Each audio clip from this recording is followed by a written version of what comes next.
In the mid-1950s, America believed the future belonged to itself. The atom was controlled. Jet planes sliced through the sky.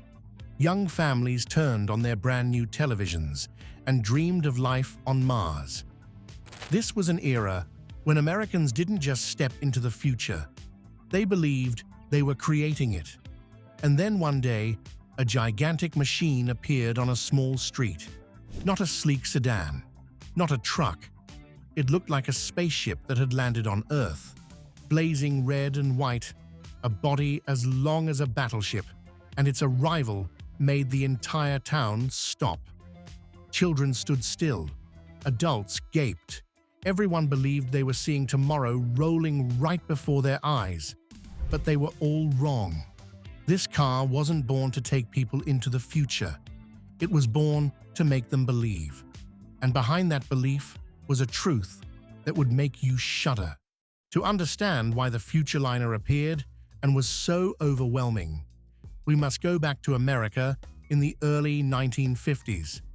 The American automobile industry was entering the greatest battle in its own history. Cadillac, Ford, Chrysler, Packard, Buick, Oldsmobile. Everyone wanted to define the image of the future on four wheels. The concept car was no longer just an experimental vehicle. It became a declaration of power among automakers.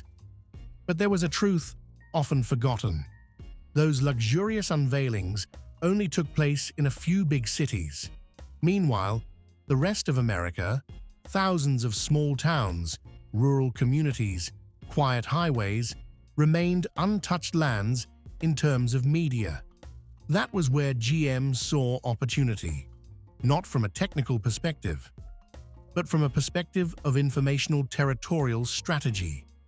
If GM wanted to keep its #1 position, it had to do more than bring concepts to elegant exhibitions.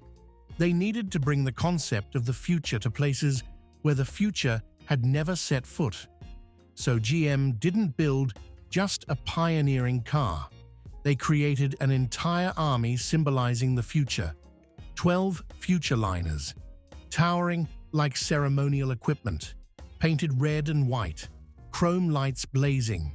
Not cars for sale, not vehicles for traffic research, but instruments of technological evangelism, designed to make GM the leader of the future in the imagination of millions of ordinary Americans. The project was called the Parade of Progress.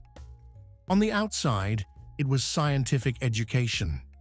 Inside, it was the deepest communication strategy in the history of the American automobile industry. The Futureliner, over 33 feet long, stood tall like a mobile battleship. The body was large, thick, with square proportions that conveyed a sense of absolute safety. No soft curves like the Cadillac Eldorado, no graceful delicacy like the Lincoln.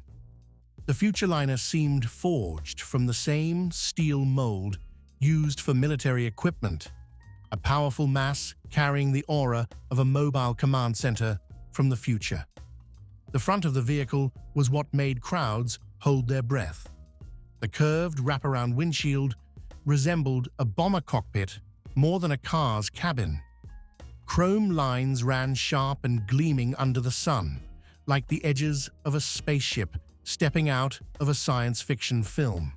No one looked at the Futureliner and thought, "This is a car." They looked and thought, if one day NASA needs a ground vehicle, it would look like this. The two-tone red and white paint was bold. Not the kind of classic luxury, but an industrial sport style that evoked speed and power even when standing still. When the door swung open to the side, large panels extended outward, like the shields of a spaceship opening its bay to prepare for a science demonstration. The Futureliner didn't try to charm anyone. It made you look. It forced you to believe. And the most dangerous part was, you truly did, because it didn't look like a representative of the present. It looked like a fragment from the year 2050 that had lost its way into the quiet little towns of Eisenhower's America. When you stepped inside, you felt as if entering a control room of the future. The driver's cabin wasn't at street level like in ordinary cars. You climbed up, you slipped in, you sat high. The view ahead opened wide, not like looking over a hood, but like sitting in a bomber's observation seat, where you felt you weren't just driving, but commanding a mission. The curved glass surrounded you like the canopy of an experimental helicopter. You didn't just see the road, you saw the world stretching beneath your feet. The dashboard was minimalist, but to people of that era, it looked like a missile control device, not meant to flaunt complex technology, but to say quietly, this isn't the familiar space of a driver.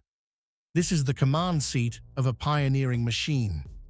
Air conditioning was present, though in reality, it didn't work effectively. But that alone revealed the essence of the Futureliner. It didn't need to cool well. It only needed to appear, to evoke the feeling that life could be more comfortable and modern someday. Functionality was the story of a commercial car. Faith was the mission of the Futureliner. Behind the cockpit, there were no passenger seats, no luggage compartment. It was a stage of science, a mini exhibition space filled with models of devices, technologies, engines, and demonstrations. That space wasn't made to carry people. It was made to carry ideas, to turn the vehicle into a mobile classroom of the future. And beneath the gigantic 13-ton body, we have an inline 6-cylinder engine with a displacement of about 302 cubic inches, producing around 145 horsepower. That figure wasn't bad for a truck at the time, but when pulling a body over 33 feet long, as heavy as a mobile laboratory, that power became modest. Acceleration was slow. Climbing hills was sluggish. On open roads, its speed rarely exceeded 30 to 35 miles per hour. But downhill, it could surge close to 80 miles per hour, making the driver at times feel as if riding a runaway spaceship. And that was the strange paradox. The Futureliner wasn't built to be easy to handle. It was built to attract attention. Drivers recalled having to look far ahead because the high and long front end completely blocked the view of the road right in front. The air conditioning system was installed, but barely worked. Driving this machine felt more like operating an observation chamber than a road vehicle, but that didn't matter. The goal wasn't to deliver a perfect driving experience. The goal was to make everyone who saw it believe that technology had arrived at their doorstep. When the Futureliner convoy entered a town, it wasn't just a traffic moment. It was a festival. No horns, no grand announcements, yet the news spread faster than newspapers. Children rushed into the streets, chasing the giant wheels as if greeting a train from another century. Adults dropped their work, lined the sidewalks, shops closed early. The town stood still. The Futureliner needed no music to announce its arrival. The silence of the crowd was the soundtrack. When the vehicle stopped, the side panels unfolded, turning the machine into an open-air science stage. Models of engines, sound technology, prototype microwave ovens, satellite concepts, automation demonstrations, even simulations of cooling systems and radio waves, all were displayed right in spaces once familiar only with church bells and prairie winds. For children, it was a window into a world that had existed only in comic books. For adults, it was the feeling of touching the future they had heard about on the radio but never seen. No explanation was needed. The image itself created belief. Not everyone understood technology, but everyone understood pride. Pride that America was moving forward and that they were living in that very moment. Not in New York or Los Angeles, but right there, in the small town where dust still settled on brick walls every afternoon. The Futureliner fulfilled its mission at each destination, not through speed, but through presence. It didn't argue. It didn't persuade. It simply stood there, letting people draw their own conclusion. If this is the future, then we're heading the right way. But the glory of the Futureliner didn't last long. In 1953, the Parade of Progress set off again after the war. Only 3 years later, in 1956, the program suddenly stopped. No grand farewell, no big announcement. The convoy of the future simply disappeared from America's streets. The reason? A small device appeared in the living rooms of millions of families. The black and white TV. The television did what the Futureliner never could. It didn't have to travel thousands of miles. It didn't need to open panels or set up outdoor science exhibits. The TV brought the future straight into the living room every evening, without waiting for the convoy to arrive in town. What had once been groundbreaking, the Futureliner, became the past after just a few television seasons. People no longer had to go outside to see technology. They turned on their TVs. They watched news, science programs, and car commercials with shiny lines and lively music. The Parade of Progress collapsed, not because it was weak, but because America advanced too fast. People no longer needed GM's traveling playground. They had one right in their living room.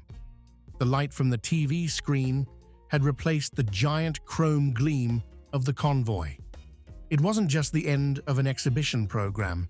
It was the moment the future changed its shape and its stage, from the street to the television screen. And from that moment, it began to slip out of America's sight. Some were repainted, their logos removed, turned into roadside billboards for used car dealerships or local stores. Passers-by saw a strange, massive vehicle parked on a patch of grass, but no one knew it had once been America's ambassador of the future. Others were left outdoors, exposed to rain and wind, paint peeled, chrome dulled, glass cracked. With each passing winter, another layer of the past was worn away. In one scrapyard, the owner swept snow around the rusting giant body without realizing he was standing next to an icon. In another town, one was cut open and converted into a mobile service truck. The panel lights removed, the doors welded shut. No one meant harm. It was simply that the future had changed stages, from TV to rockets to computers, and the symbols of that transitional era were left behind, like old newspapers forgotten in a train station. If the story had ended there, the Futureliner would have been only a sad chapter in industrial history. But history sometimes includes those who refuse to forget. In the early 1990s, at the Natmus Museum in Auburn, Indiana, a dilapidated Futureliner lay silent, like the wreck of a spaceship stranded on an alien planet. It was number 10. No glass, no interior, the engine quiet, as a final breath, yet still tall, still holding the stance of an old dream. A group of car enthusiasts passed by.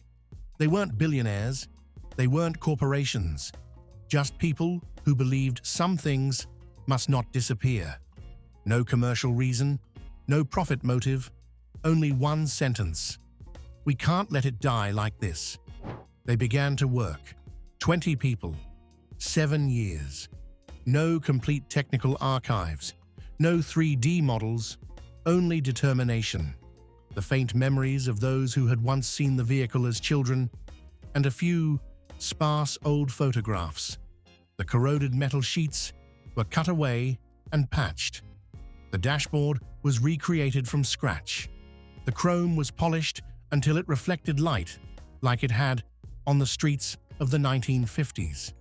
The red and white paint was mixed over and over to capture the exact tone of classic futurism. On quiet nights, only the sound of tools echoed in the workshop, as if they were reviving the heartbeat of a metallic dream. And then, that day came. The engine roared again. Not the growl of a truck, the sound of memory awakening. The man who had once driven the Futureliner was present for its rebirth. He placed his hand on its body, silently. For a moment, he was no longer an old man looking back at the past. He was the young driver once more, stepping down from the cockpit and seeing the eager faces of an entire town. Futureliner number 10 didn't just live again. It pulled an entire era back with it, reminding us that some dreams, even when rusted, still have the power to dazzle the world. And sometimes, just one that returns is enough to make the whole world remember. Now imagine yourself standing in a small American town in 1954. Blue sky, gentle wind, old wooden signs swaying by the roadside. You hear voices calling from the diner, the faint scent of motor oil and toasted bread drifting in the air.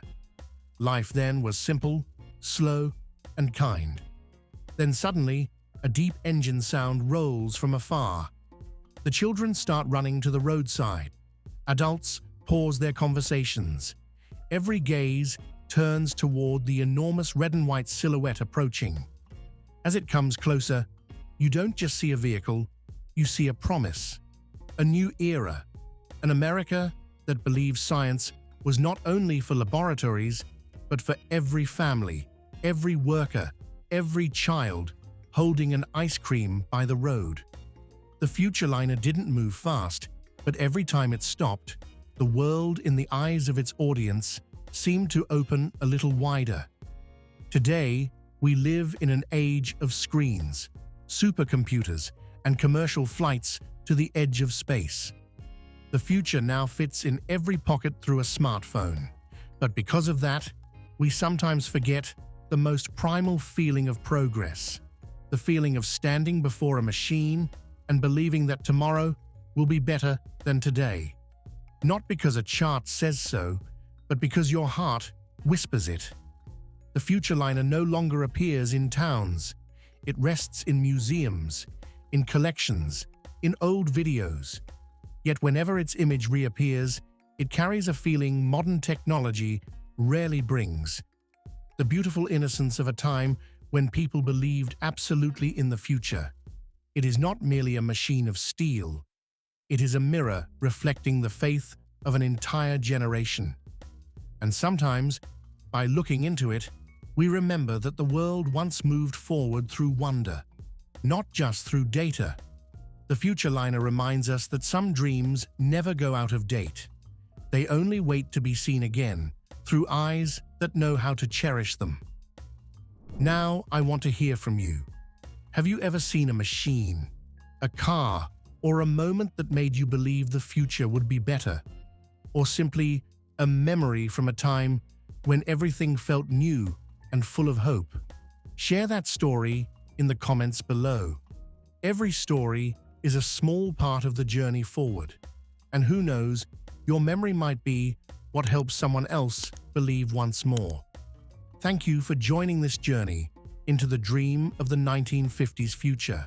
And remember, sometimes the future begins simply when we dare to look and believe.